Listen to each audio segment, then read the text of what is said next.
Speaker साहब मेरे ख्याल में एक पार्टी बन के अपना उस मरियम नवाज साहिबा को खुश करने के लिए अपने इख्तियारात का इस्तेमाल कर रहे हैं, और अपने इख्तियारात का इस्तेमाल वो दोनों फ्रीकैन को सुन के भी कर सकते थे।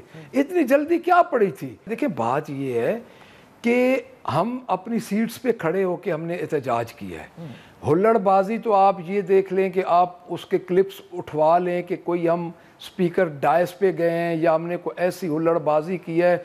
हमने अपनी जगह पे खड़े होके एहतजाज किया है। तो क्या उसका ये वे आउट होता है कि आप अपोजिशन के चैम्बर से उसका स्टाफ बुला लें? क्या हो जाएगा? आप बुला लेंगे, अपोजिशन के चैम्बर को ताला लगा दें, लगा दिया आपने, अच्छा किया।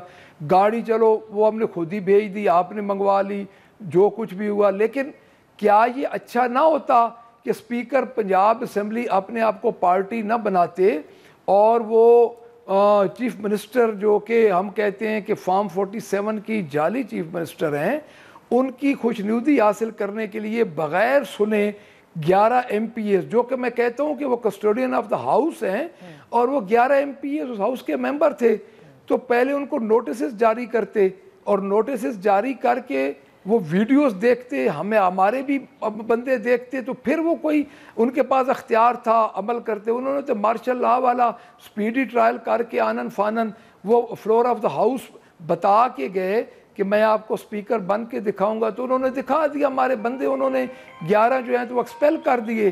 तो उसमें ये है कि उन्होंने ये उनके जो ये तरीक़ा कार है, हमें उससे इख्तलाफ है। अब एथिक्स कमेटी का क्या फ़ायदा?